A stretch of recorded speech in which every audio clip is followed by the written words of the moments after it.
Merci beaucoup. Madame la secrétaire perpétuelle, mesdames et messieurs les académiciens, mesdames, messieurs, je souhaiterais, dans cette présentation, essayer d'interroger sur la datation de matériaux anciens en tant que discipline. Nous allons chercher la façon de l'intégrer dans la réflexion archéologique en s'ouvrant au développement méthodologique d'actualité qui renouvelle considérablement notre champ d'études aujourd'hui. Aussi, j'illustrerai cette recherche de constitution de chronologie complexe par l'illustration de 2 cas d'études qui nous feront remonter jusqu'au début du Paléolithique supérieur, il y a plus de 36 000 ans, puis traverser la Méditerranée pour aller jusqu'à l'Égypte. Alors, qu'est-ce que dater ? Dater, c'est restituer des matériaux anciens dans le temps. Pour dater, on va obtenir une date. Cette date, on va l'exprimer par un nombre, en général une valeur moyenne avec une incertitude, parfois un intervalle de temps auquel on va associer une probabilité de vraisemblance. Mais la datation va bien au-delà. La datation, c'est une donnée cohérente que l'on va chercher à intégrer dans un système complexe de la même façon que toute autre donnée issue de l'archéologie, de l'histoire ou de l'épigraphie.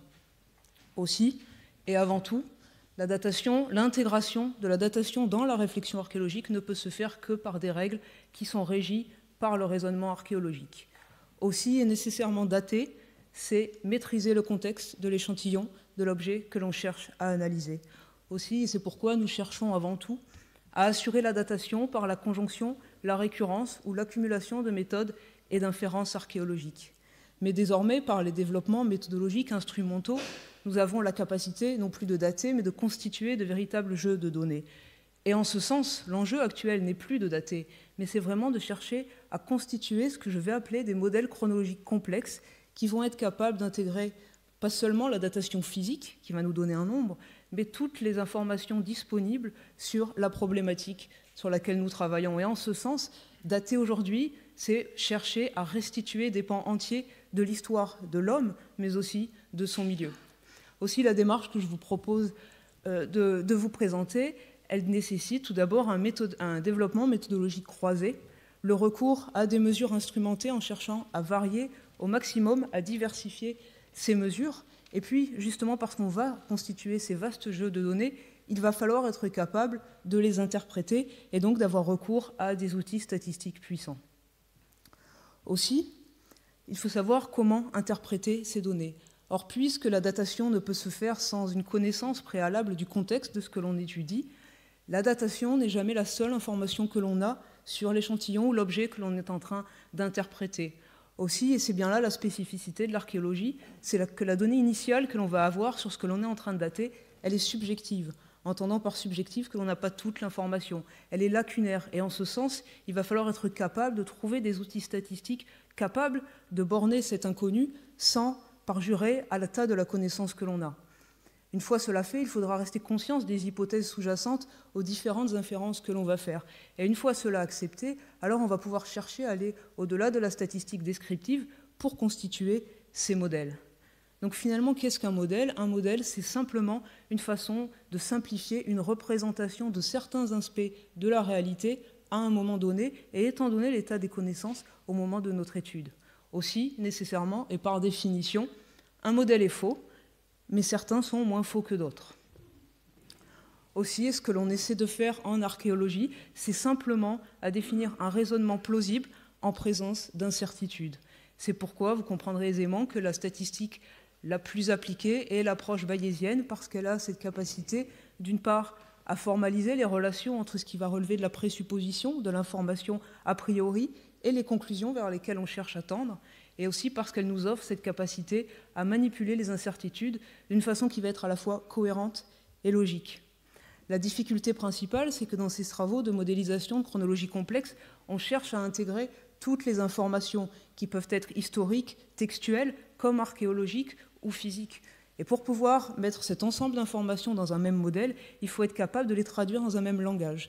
Et donc, à partir du moment où on met en jeu des outils de statistique, il va falloir décrire toutes les données sous la forme de distribution de probabilités.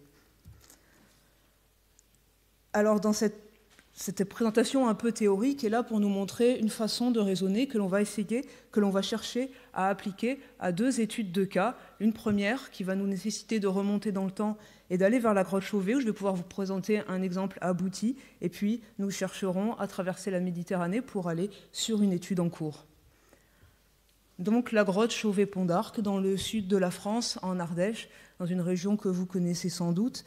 Et il faut savoir que les paysages qui sont actuellement visibles dans cette région devaient être relativement proches de ceux que les hommes du Paléolithique ont pu rencontrer, à une différence forte, c'est que le climat était beaucoup plus rude et donc la végétation très différente. Néanmoins, les grandes lignes du paysage étaient déjà sculptées du temps des hommes du Paléolithique supérieur. Néanmoins, il y a un élément majeur qui a disparu du relief actuel, qui est l'entrée de la cavité. Le paysage souterrain, par contre, a été fortement modifié du fait du passage de l'Holocène. Mais néanmoins, un équilibre naturel s'est créé au sein de la cavité qui a finalement joué des hasards heureux de la nature. Et cet équilibre naturel qui s'est créé a permis de conserver les arts, tel un témoignage que les hommes des Paléolithiques ont pu nous faire. Et donc vous avez ces représentations animales singulières que vous connaissez sans doute, d'ours des cavernes, représentations singulières de bisons, de rhinocéros, de chevaux, de lions. Et puis on va au-delà de la représentation singulière pour atteindre la véritable composition de panneaux tels le panneau des lions et l'encore plus fameux panneau des chevaux de la Salilaire. Aussi, vous comprenez facilement pourquoi la grotte Chauvet est aujourd'hui un des sites les plus importants pour l'étude des premières manifestations et le développement de l'art préhistorique au début du Paléolithique supérieur. Et vous comprenez d'autant mieux pourquoi le site a récemment été classé au patrimoine mondial de l'UNESCO. Donc la chance de cette grotte est qu'elle a été découverte relativement récemment, en décembre 1994, ce qui a permis de mettre en place toutes les mesures de conservation à ces vestiges si fameux. Conservation des vestiges humains et animaux, mais aussi, et bien entendu, des sols. Et en parallèle, s'est mis en place une équipe de recherche qui a d'abord été dirigée par Jean Clotte jusqu'en 2002, puis désormais par Jean-Michel Geneste. Et cette équipe de recherche se veut réellement pluridisciplinaire. Donc bien entendu, c'est la question de l'art pariétal qui a déterminé les angles d'étude, mais c'est réellement une équipe pluridisciplinaire qui s'est mise en place, qui va chercher à travailler sur la compréhension des réseaux karstiques, la paléoclimatologie, l'archéologie, l'anthropologie culturelle, la paléontologie, la paléogénétique et bien entendu la chronologie. Puisque dès la découverte de la grotte, la première question qui a été posée était de savoir tout simplement de quand datent les peintures. Et donc vous avez pu voir que les peintures noires que je vous ai présentées sont faites à base de charbon de bois, ce qui les rendait possibles par la méthode de datation par le carbone 14. Et les premières datations obtenues sur ces représentations pariétales ont délivré des âges beaucoup plus anciens que ce que l'on croyait. Aussi, l'enjeu devenait réellement suffisamment important pour avoir à développer une véritable stratégie de datation pour comprendre les événements qui se sont déroulés dans cette cavité. Et donc après un peu plus d'une vingtaine, quasiment une vingtaine d'années d'études, vous pouvez voir que la datation par le carbone 14 a été la méthode la plus utilisée puisqu'on a constitué un jeu de quasiment 260 datations qui ont été réalisées à la fois sur des charbons au sol, des tracés pariétaux ou des ossements. La majorité l'ours des cavernes, mais on a quand même quelques autres espèces animales. Et vous voyez sur les 3 cartes que j'ai représentées ici la diversité spatiale de l'échantillonnage que l'on a pu faire.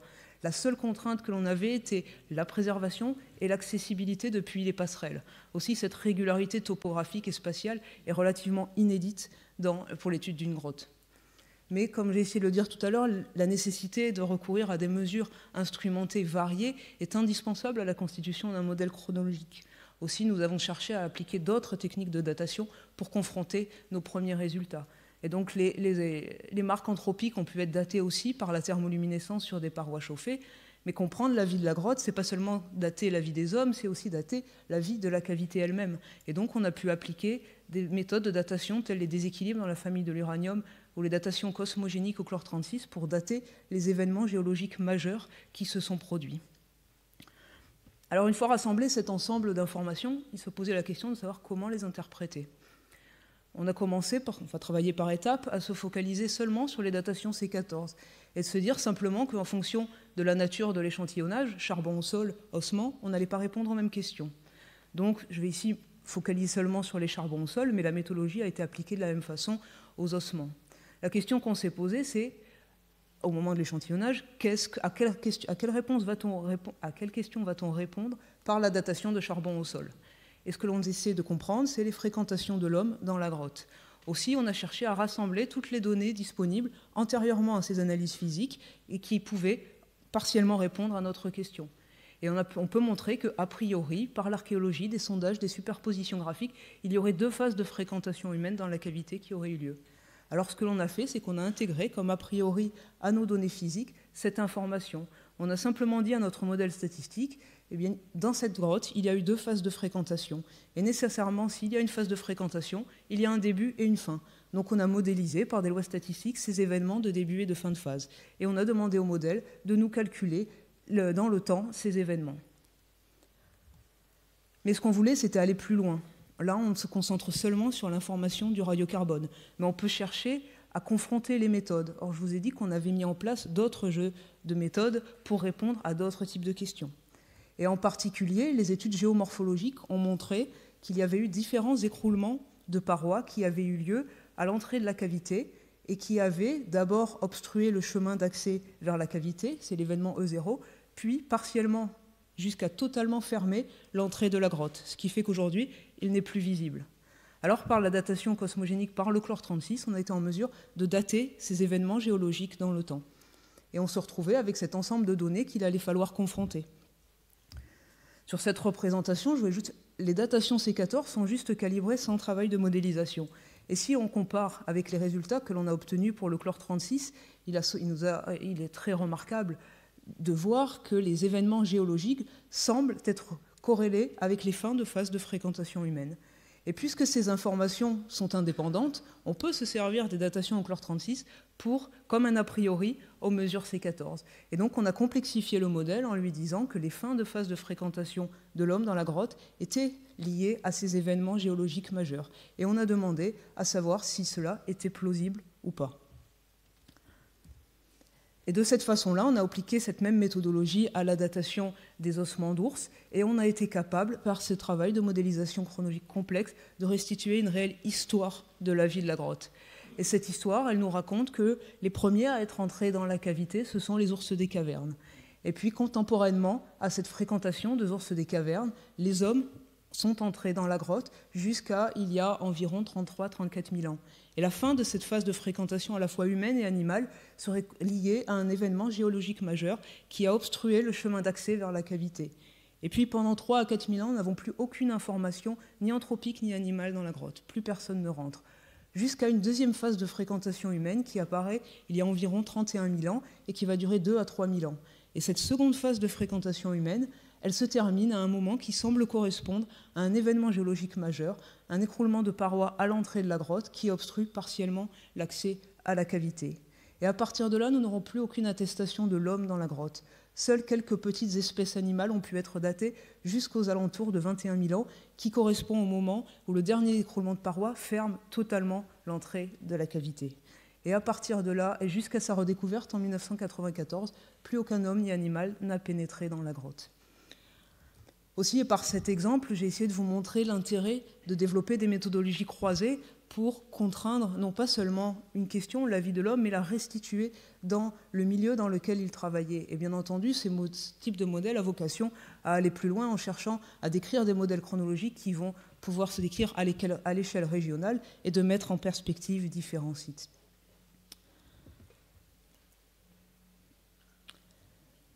Aussi, le premier modèle que je vous ai montré est un modèle abouti, mais l'intérêt de cette présentation aujourd'hui est plus de s'interroger sur des questions méthodologiques.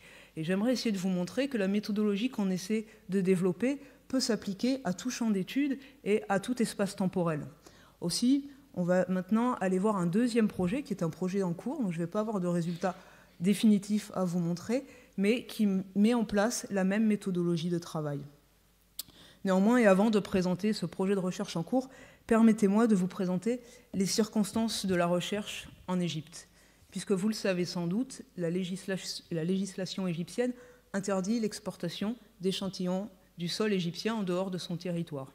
Donc ça veut dire qu'aujourd'hui, quand on veut avoir recours à la mesure instrumentée en Égypte, il faut réaliser l'ensemble des analyses sur le territoire égyptien. Donc il faut faire une demande au préalable au ministère des Antiquités qui vous donnera un accord pour aller faire les échantillonnages sur le terrain. Ensuite, le ministère des Antiquités prendra en charge vos échantillons et les amènera vers des laboratoires qui sont situés en Égypte. Donc laboratoire en Égypte, ça peut vouloir dire des laboratoires égyptiens ou des laboratoires étrangers, mais qui sont localisés en Égypte. La deuxième possibilité, le cas échéant, est de pouvoir travailler, bien entendu, directement sur les sites dès lors que les méthodologies sont disponibles. Donc vous voyez que le contexte est relativement contraignant. Et c'est dans ce cadre que nous travaillons à l'Institut français d'archéologie orientale, qui fait partie du réseau des écoles françaises à l'étranger. Et donc cet institut a vocation à restituer l'histoire de l'Égypte, de la préhistoire, jusqu'à l'époque moderne. Aussi, je me permets de montrer rapidement que cet institut possède des services parmi les plus fameux dans sa discipline, avec notamment une bibliothèque qui conserve un des 5 fonds majeurs d'égyptologie actuellement, un service des archives qui conserve aussi des objets de grande valeur, et un service éditorial qui va de l'édition jusqu'à la publication. Et vous voyez ici un musée de l'imprimerie qui est disponible, puisqu'on a plus de 100 ans d'histoire de l'imprimerie de disponible à l'Institut. À ces 3 premiers services s'ajoutent ce qu'on appelle des services d'appui à la recherche qui vont venir aider à travailler directement sur le terrain, la topographie, l'imagerie, la photographie, la céramologie, et enfin le pôle archéométrie sur lequel je vais revenir. Et cet ensemble de services participe à travailler sur plus d'une vingtaine de chantiers de fouilles annuellement, ce qui fait que l'IFAO possède actuellement la plus vaste étendue de chantiers de fouilles sur le territoire égyptien. Et par ailleurs, il y a environ une 60aine de programmes scientifiques qui sont menés chaque année. Alors, ce pôle archéométrie, qui est le dernier service à avoir été installé à l'Institut, il a été créé pour répondre à une double problématique. La première est d'être en capacité, et c'est contractuel, c'est un engagement contractuel que nous avons avec le ministère des Antiquités, d'assurer la restauration et la conservation du mobilier archéologique qui est mis au jour sur les chantiers de l'IFAO. Et puis la deuxième, c'est de chercher à répondre à cette interdiction de sortie du territoire d'échantillons archéologiques. Donc nous déclinons le pôle archéométrie sous la forme de 3 laboratoires, un laboratoire de recherche, d'études des matériaux et de datation, que je vous présente très rapidement de façon chronologique. Le laboratoire de restauration est là pour assurer une restauration préventive et de conservation. Nous ne faisons pas des travaux à but muséal. L'objectif est de consolider et d'assurer la conservation de tout le mobilier archéologique qui est mis au jour sur les chantiers de l'IFAO. Pour cela, nous travaillons avec 4 restaurateurs qui ont plus de 25 ans d'expérience sur nos sites et qui sont capables d'assurer ce travail sur l'ensemble des matériaux qui sont mis au jour. Par ailleurs, nous avons dans l'Institut un laboratoire qui permet de travailler aux archives de l'IFAO, mais aussi, et j'insisterai là-dessus car je crois que c'est le propos de la journée, nous développons de plus en plus de programmes de formation à l'attention des membres du ministère des Antiquités, archéologues comme conservateurs de musées. Le laboratoire d'études des matériaux fonctionne de façon très différente. Il s'agit en réalité d'une plateforme de recherche interdisciplinaire qui a été créée pour offrir aux spécialistes du monde entier un espace de travail pour pouvoir mener des analyses en Égypte. Donc, ce laboratoire, nous avons un accord avec le ministère des Antiquités pour pouvoir stocker les échantillons archéologiques des chantiers de fouilles dans le laboratoire. Cela est bon pour les sites de l'IFAO comme pour les chantiers non IFAO. Par ailleurs, nous assurons la veille des équipements que nous possédons à l'Institut et nous pouvons aussi prêter du matériel pour aller sur le terrain. Et un dernier point qui peut paraître rien mais qui est relativement important, c'est que nous assurons la gestion des produits chimiques qui peuvent être utilisés sur les différentes missions. Aussi, et finalement, ce laboratoire va au-delà de l'archéométrie. Il s'agit vraiment de parler de sciences archéologiques et nous allons en majorité travailler en archéobotanique, en carpologie, l'archéozoologie, la céramologie ou encore la sédimentologie. Mais nous cherchons actuellement à aller plus loin parce que nous ne serons jamais en mesure d'avoir tous les équipements disponibles pour faire toutes les analyses dont on aurait besoin. Donc nous cherchons au maximum à développer des collaborations avec d'autres laboratoires égyptiens qui sont au Caire. Notre première idée a été de travailler avec les laboratoires d'archéométrie, d'archéologie égyptienne. Et pour cela, nous avons développé une convention cadre entre l'IFAO et les 3 grands musées égyptiens, le musée du Caire, le Grand Egyptian Museum et le musée de la civilisation, qui disposent d'un certain nombre d'équipements. Mais on avait besoin d'aller plus loin. Et pour aller plus loin, on a décidé d'aller au-delà de l'archéologie et de développer des collaborations privilégiées avec des laboratoires qui travaillent pour les industries du pétrole ou de l'eau. Et le travail qu'on fait actuellement consiste à qualifier les mesures qui sont faites dans ces différents laboratoires pour définir un panel de méthodologies que l'on va pouvoir appliquer en Égypte. Et bien entendu, mais cela a été largement démontré dans la présentation précédente, dès que cela est possible, nous cherchons à développer les mesures in situ pour se soustraire de cette difficulté d'échantillonnage. Enfin et finalement, le troisième laboratoire, qui est le laboratoire de datation par le carbone 14, il faut savoir que jusqu'à 2006, il était impossible de faire de la datation en Égypte puisqu'il n'existait aucun laboratoire. Actuellement, ce laboratoire est le seul laboratoire en service. Donc nous utilisons la méthode de datation par le carbone 14 dite conventionnelle, c'est-à-dire que nous transformons les échantillons organiques que nous cherchons à dater sous la forme de dioxyde de carbone, d'acétylène gazeux, puis de benzène liquide. Et nous allons ensuite mesurer la radioactivité de ce benzène liquide sur 2 compteurs à scintillation liquide. Donc vous voyez, nous avons 2 lignes de synthèse pour assurer la chimie et 2 compteurs pour assurer la mesure, ce qui nous permet d'engager une centaine d'analyses par an. Donc cela peut paraître peu, et en même temps, c'est le seul endroit en Égypte où l'on peut faire de la datation actuellement. Enfin, ce que j'ai essayé de vous montrer par cette présentation un peu rapide du laboratoire, c'est que finalement, le pôle archéométrie de l'IFAO, on veut l'initier d'une façon à la fois plurielle, mais aussi on cherche à développer une réelle approche intégrée de l'archéométrie en Égypte. C'est à la fois une plateforme mutualisée de recherche, c'est un lieu de formation où on développe de plus en plus de programmes de formation, et désormais nous avons aussi décidé d'initier nos propres programmes de recherche. Et le projet phare que nous portons actuellement est ce travail de modélisation chronologique pour l'Égypte ancienne. Donc quel est l'objectif? L'objectif est très simple, c'est que si la chronologie relative de l'Égypte est bien connue, la chronologie absolue n'est aujourd'hui pas précisément contrainte. Et la seule solution que nous aurions pour la contraindre, c'est d'avoir recours à des mesures physiques. Alors finalement, la méthodologie est à la fois très proche de ce que l'on a fait pour Chauvet. Il s'agit de rassembler toutes les données disponibles sur la chronologie de l'Égypte et de les mettre dans un même ensemble pour constituer un modèle. Des premiers travaux ont déjà eu lieu, ont déjà été faits bien sûr sur la chronologie absolue de l'Égypte. La difficulté, et qui est liée toujours à cette interdiction d'exporter les échantillons, est que toutes les analyses ont été faites sur des objets de musée. Et cela présente une double difficulté.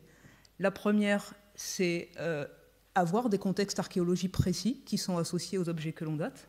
Et la deuxième, c'est que par les objets de musée, nous n'arrivons pas à couvrir l'espace temporel que l'on cherche à contraindre dans ce travail de modélisation. Aussi, et le fait d'être à l'IFAO nous permet d'engager une recherche qui, pour la première fois, va permettre d'accéder aux données de terrain. Donc la spécificité et la force de ce projet, c'est d'être en capacité, par ces 20 chantiers de fouilles que nous avons annuellement, d'aller dater des échantillons qui proviennent de fouilles, donc qui sont juste sortis de fouilles, et pour lesquels on peut définir sur place le contexte archéologique. Et pour parler de diffusion de l'archéométrie, il me permet quand même de dire que dans sa programmation scientifique 2017-2021, pour la première fois, l'IFAO a dédié un de ses axes de réflexion à l'archéométrie et en particulier à la chronologie. Alors comment mettre en place ce travail de chronologie? La première chose, c'est faire ce qu'on appelle construire un squelette chronologique, restituer la chronologie relative de l'Égypte et surtout définir notre état des connaissances. Lister les rois qui se sont succédés en Égypte, mais surtout, et pour chaque règne, savoir combien de temps ils ont régné et quelle vraisemblance on donne à l'information qu'on a sur leur durée de règne. Un roi qui a régné 53 à 54 ans, c'est une information sûre. Un roi pour lequel on va avoir des informations jusqu'à 1 an 6, est-ce que ça peut vouloir dire qu'il a régné 10 ans, 20 ans, mais qu'on n'a pas l'information? Tout ça, il va falloir l'intégrer. Donc ça, c'est un gros travail qui nécessite du travail d'historiens et d'épigraphistes. Et puis en même temps, nous avons commencé ce travail de datation. Bien sûr, c'est de la mesure conventionnelle. Mais néanmoins, on a une telle accessibilité sur les chantiers de l'IFAO qu'on est déjà en train de réaliser de premières analyses sur des règnes relativement anciens. Et bien entendu, toutes nos analyses sont faites sur le territoire égyptien. Alors je vous disais, le programme, il est à la fois très proche de ce qu'on faisait pour Chauvet et aussi très différent. Parce que la résolution que l'on cherche à atteindre n'est pas la même. À Chauvet, on parlait de l'ordre de millénaires. En Égypte, il faut, si on veut que notre modèle ait un sens, être capable d'avoir des résultats qui vont contraindre la chronologie sur moins d'une génération. Et pour ce faire, il faut se soustraire absolument de tous les artefacts possibles de méthodes qu'il pourrait y avoir. Et en particulier, l'une a attiré notre attention, qui est de considérer que par l'analyse C14, quand on calibre nos âges actuellement pour l'Égypte, on utilise une courbe de calibration qui repose sur des datations de bois qui proviennent de zones tempérées. Or, on sait tous que le climat en Égypte, jusqu'à la construction du barrage d'Assouan, était très particulier. Ce qui veut dire deux choses. D'une part, qu'il pourrait y avoir des effets saisonniers, en fonction du moment où la plante a été coupée. Elle n'avait pas forcément la même teneur en C14. si on était pendant la crue du Nil ou pendant la période sèche, et aussi en fonction de la localisation géographique. Une plante qui vient du désert n'a pas forcément la même teneur qu'une plante qui a les pieds dans l'eau dans la vallée du Nil. Aussi, nous avons cherché à réfléchir à cette question-là. Et malheureusement, depuis la construction du barrage d'Assouan, il est devenu impossible de travailler sur des plantes contemporaines. Alors, la réflexion qu'on a eue était de se tourner vers le Muséum d'histoire naturelle de Paris, son herbier national qui conserve une grande collection de plantes qui ont été récoltées par des botanistes durant les campagnes napoléoniennes et pour lesquelles on connaît l'année de coupe et on connaît la localisation. Bien entendu, ce programme-là est fait en datation C14 par spectrométrie de masse et ces analyses sont réalisées au laboratoire de mesure du carbone 14 du CEA de Saclay.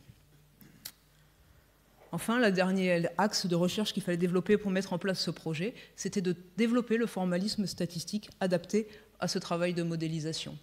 Parce que, comme on l'a dit, si les contraintes ne sont pas introduites de façon formelle dans la modélisation, on perd de l'information. Et étant donné la résolution qu'on cherche à atteindre, on ne peut pas l'accepter. Aussi, la plus grosse difficulté est de traduire les données historiques de ce squelette chronologique sous la forme de densité de probabilité.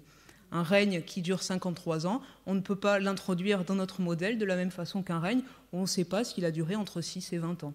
Donc tout ce travail-là, on est en train de le mettre en place pour, individuellement, pour chaque donnée, développer un formalisme qui traduise exactement notre état des connaissances au moment où on monte ce projet.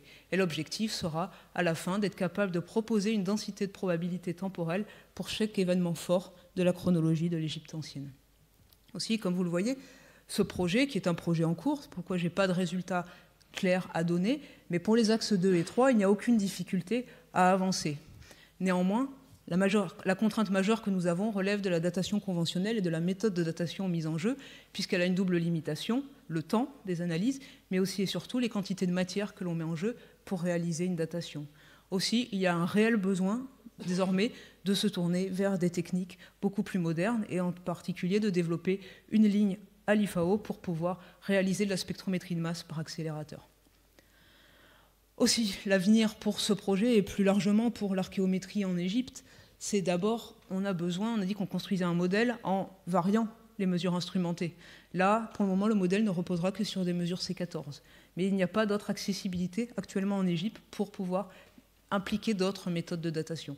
Il y a donc un vrai besoin de disponibilité instrumentale. Par ailleurs, il faut développer les collaborations et le travail de formation en Égypte par lesquels les Égyptiens sont particulièrement demandeurs. Et pour cela, je prendrai pour exemple cette conférence que nous avons organisée en décembre dernier à l'IFAO et qui a rassemblé plus de 60 participants égyptiens venant des différents musées et de différents chantiers archéologiques. Et j'ajouterai à cela qu'il y a une volonté forte et sincère des autorités égyptiennes de développer l'archéométrie, comme on le voit au travers des nouveaux musées dans lesquels on construit des laboratoires et comme on le voit aussi par les besoins en formation qu'ils nous formulent très régulièrement. Aussi, pour exemple encore, je prendrai ce colloque international qui est organisé du 4 au 6 novembre prochain au Caire. Il s'agit d'un colloque sur les matériaux anciens en Égypte qui a été initié par le ministère des Antiquités égyptiennes et auquel les différents instituts étrangers en Égypte se sont associés. Ainsi, pour conclure rapidement cette présentation, je voudrais simplement dire, et je pense qu'on est tous d'accord ici, qu'aujourd'hui, l'archéologie du XXIe siècle renouvelle ses paradigmes et qu'on est capable de développer des champs de compréhension inédits et inaccessibles par d'autres méthodes que l'archéométrie. Aussi, il y a un enjeu fort à inclure l'archéométrie. Mais bien entendu, il faut l'inclure de la même façon dans l'ensemble des champs disciplinaires que nous sommes en train d'appréhender. Voilà. Et la difficulté va être que les résolutions des études sont propres à chaque étude. Aussi, il y a un besoin de diffuser l'information qui doit se faire de façon large. Ces démarches intégrées, croiser les méthodes, croiser les données, confronter les méthodes, les champs disciplinaires, est l'enjeu majeur, je crois, pour aller plus loin. Et je finirai simplement sur ces perspectives nouvelles qui démontrent que la méthode que l'on développe s'affirme avec des projets de recherche qui sont portés actuellement en Australie ou en Colombie-Britannique. Je voulais simplement remercier tous ceux qui participent de près ou de loin à ces différents projets et vous remercier pour votre attention.